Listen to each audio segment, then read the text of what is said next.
Once the Sydney Spring Carnival winds up, it's south to Melbourne, where the biggest racing festival of the year is about to hit top gear.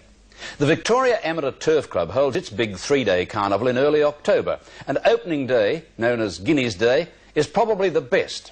Apart from seeing the best three-year-old colts in the land for the Australian equivalent of the English 2,000 guineas at Newmarket, there are three important qualifying races for the Foster's Caulfield Cup the following week.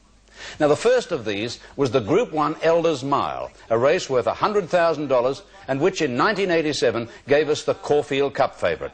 The 600, Black Charleston only about 2.5 to keepers now. Here's Lockley's Tradition and Rebecca Gay making their runs, and Canny Lass is going well behind them from Federalism. Marchakita, Luther's Luck, Shankill Lass not in the race. On the corner now, and the keeper's getting a split. Gone up to Black Charleston, Lockley's Tradition the outside. Then Rebecca Gay, Canny Lass trying to get out, and then Federalism, Luther's Luck, Marchakita, Lockley's Tradition got to the lead.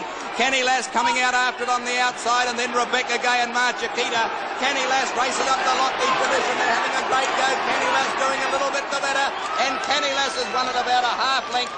They go towards the 800. The $100,000 Group 1 Caulfield Stakes was to serve two purposes. Firstly, it would provide the champion Bonecrusher with a pipe opener for the Cox Plate a fortnight later.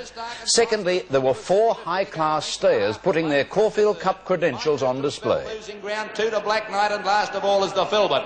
They swing to the corner, 500 out. Tristark, Hard-Ridden and Priceless Prince. Bonecrusher's going half-pace behind them.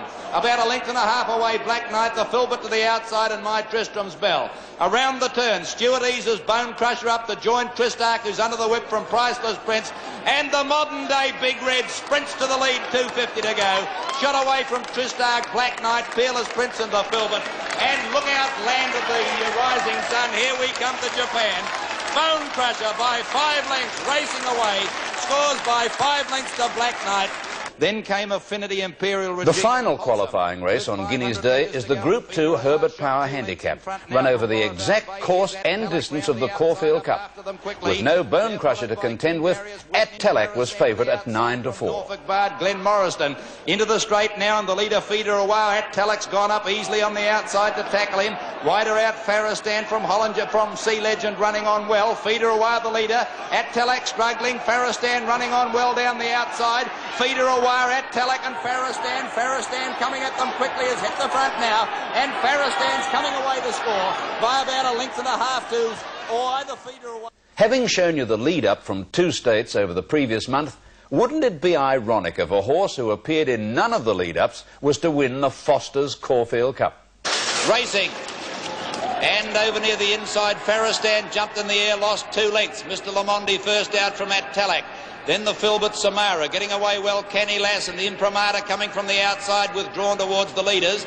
Tristram going up quickly with Rising Fear, and then Born to be Queen, followed by Tristark. Next is Periscope, and then came Our Sophia from Colour Page, the outside. Indian Raj back second last, and last out of the straight is Just Now. They head towards the 2,000 metre mark now, and Imprimatur the leader from Mr. Lamondi. Rising Fear going up to join them. Canny Lass is fourth. At Tallack fifth on the rails from the Filbert Tristram, and drawn a length of Farristan. Then on the outside is Periscope, and a length and a half further back Samara. Then My Tristram's Bell, followed by Colour Page, Our Sophia, 2 to Born to be Queen, Tristark. Then came Indian Raj, and last of all is Just Now.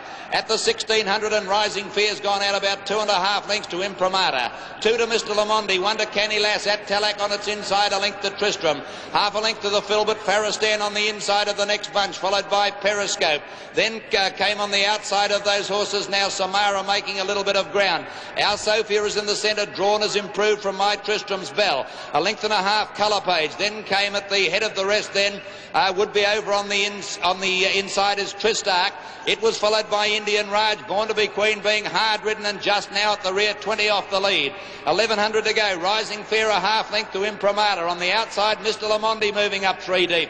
At Tallack having the run of the race from Canny Lass, and then came the Filbert. About a length further back in the field then is Tristram from drawn. Farristan badly needing a run from Periscope. Then Samara a length and a half further back. Our Sophia, Colour Page, Tristark. Indian Raj is boxed up from Tristram's Bell, and 3 lengths to Born to be Queen and Just Now.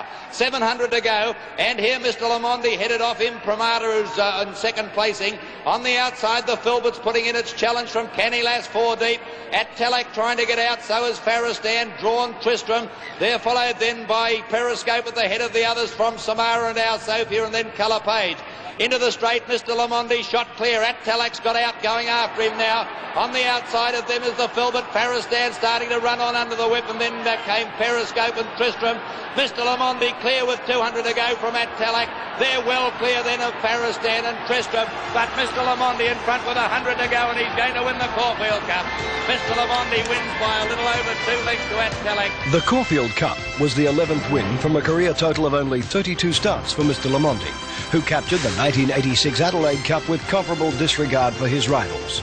The Noble Bijou gelding was ridden by polished New Zealand horseman David Walsh, and the victory saw him become outright favourite for the Foster's Melbourne Cup in 17 days' time.